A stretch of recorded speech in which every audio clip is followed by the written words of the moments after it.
Sebuah bom mobil meledak dahsyat di jalan utama jembatan Kerch yang menghubungkan Crimea dan Rusia. Ledakan di dua titik ini selain menghancurkan badan jalan jembatan, juga memicu kebakaran yang menyambar 7 gerbong tanker minyak. Komite Nasional Anti Teroris Rusia telah mengkonfirmasi ledakan akibat bom mobil tersebut, yaitu menghancurkan jembatan yang juga dikenal sebagai jembatan Crimea yang merupakan jembatan terpanjang di Eropa. Infrastruktur penting yang dibangun Rusia ini berkali-kali diancam akan diserang oleh militer Ukraina. Akhirnya, pada Sabtu 22 September 2022, jam 6.07 sebuah bom mobil meledak, membakar 7 tanker minyak yang diangkut dengan kereta api di Crimea, yang semua itu diorkestrakan rapih oleh siapapun pelakunya. Jembatan yang dibangun atas perintah Presiden Rusia Vladimir Putin dan diresmikan pada tahun 2018 adalah penghubung transportasi utama untuk membawa peralatan militer ke tentara Rusia yang berperang di Ukraina, terutama di wilayah selatan, serta mengangkut pasukan Rusia ke sana. Bersamaan dengan ulang tahun Putin ke-70, ini adalah pukulan telak menonjok Putin setelah beberapa hari sebelumnya 2 ledakan membuat pipa gas Gazprom Nord Stream 1 dan Nord Stream 2 bocor. Kedua serangan bom sudah dipastikan dirancang dengan canggih, tepat, dan sukses. Keduanya memukul telak Rusia, yang bagi pengamat militer pertanyaan selanjutnya adalah apakah Putin akan memencet tombol nuklirnya. Kita akan menganalisa eskalasi perang Ukraina yang akankah membuat dunia di tahun 2023 menjadi lebih gelap dari ramalan pejabat. Kita awali dengan pidato Presiden Polandia Andrzej Duda yang mengatakan menyetujui Polandia sebagai tempat peluncuran rudal nuklir Amerika, di mana Amerika telah melakukan operasi intelijen besar-besaran tanpa terbaca oleh pengamat militer manapun, yaitu telah berhasil menempatkan senjata serang nuklirnya di Polandia. Jumlahnya belum diketahui, juga kemampuan jelajahnya dan daya rusaknya belum diketahui yang mana yang dikirim. Namun hal ini membuat Rusia berang. Polandia yang berbatasan langsung dengan Belarusia, di mana kemudian Belarusia adalah sekutu terdekat Rusia, langsung menambah pasukan perbatasan dengan Polandia dalam waktu 4 hari setelahnya. Sebelum kita detailkan apa yang akan terjadi di Eropa, sebentar kita melihat ke utara Indonesia, di Pulau Hokkaido, jauh memang dari Indonesia. Minggu lalu 5 kali rudal jarak jauh Korea Utara meluncur di atas Jepang. Ini mengerikan. Bahkan Menteri Pertahanan Jepang diisukan akan mengundurkan diri karena malu. Bayangkan di Indonesia ada peluru kendali ditembak dari Malaysia ke Samudra Hindia.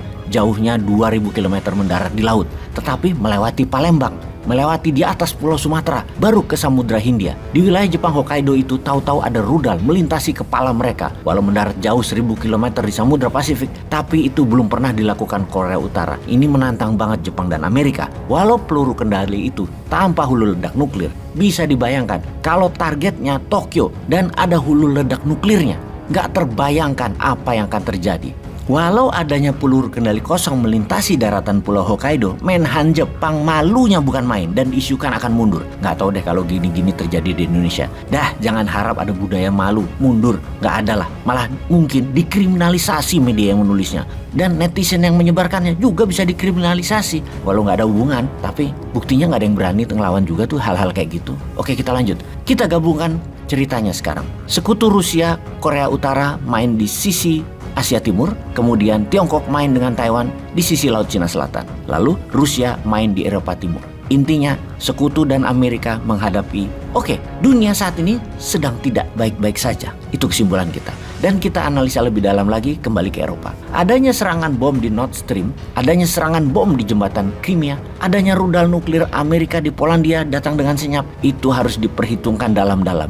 Ekonomi Amerika mungkin kalah dengan Tiongkok, namun intelijen Amerika masih di atas Tiongkok, jauh. Siapa yang bisa merancang serangan bawah laut dan mendesain bom mobil serta operasi senyap membawa barang hulu ledak nuklir? Kalau teringat zaman Pak Benny Murdani dengan rudal Exocet Prancis diambil dari Israel, dikirim oleh Indonesia ke Argentina sewaktu perang Argentina-Inggris perebutan Malvinas atau Pulau Falkland, di mana Indonesia main cantik 2 kaki. Diplomasinya pro-Inggris, di lapangannya jualan senjata Prancis lewat Israel ke Argentina. Dulu Indonesia itu global player. Mudah-mudahan nanti ketika New Mind dapat mandat, pasti mainnya seperti itu lagi, global player. Sekarang biarkan yang ada begini dulu deh, nggak apa-apa. Maka serangan 2 bom ke Rusia, pengamat militer menduga hanya Israel dan Amerika yang bisa melakukannya. Ini dugaannya loh ya, tapi siapa tahu intelijen pertahanan Ukraina yang melakukannya. Ya bisa juga. Sekarang bayangkan ya sahabat, bayangkan Demi Amerika bercokol lagi di Indonesia setelah selama ini kalah dengan Tiongkok di dalam menyedot sumber daya alam Indonesia, hingga nikel Indonesia misalnya, batu bara Indonesia misalnya, kan semua ke arah Tiongkok sekarang. Maka Amerika melakukan operasi intelijen demi mendukung calon presiden 2024 yang akan jadi boneka mereka. Salah, bukan boneka Amerika, tetapi American Boy lah, biar keren namanya. Mereka tahu tiap hari Indonesia itu impor minyak 800.000 barel per hari, di mana cadangan minyak Indonesia semestinya ya secara nasional itu 3-6 bulan. Namun sekarang jauh di bawah itu cadangannya, mungkin nggak ada seminggu. Maka kapal tanker yang mengangkut minyak bumi Indonesia impor dari Timur Tengah. Itu krusial, itu penting. Ketika salah satu kapal melewati choke point di Selat Hormuz, 2 orang penyelam Navy SEAL melakukan operasi intelijen menembakkan roket ke propeller atau baling-baling kapal tanker yang akan mengirim minyak buminya ke Indonesia. Kapal tanker itu mendadak tidak bisa melanjutkan perjalanannya dan harus docking merapat di pelabuhan terdekat untuk perbaikan. Lamanya 3 bulan, yang mana membuat Indonesia bukan BBM-nya mahal, tetapi tidak ada BBM. Ketika tidak ada BBM, pasti chaos di Indonesia. Tak lama kemudian, calon yang didesain Amerika, American Boy itu pasti menjabat di 2024. Bisakah hal ini terjadi? Ya nggak tahu, kok tanya saya sih.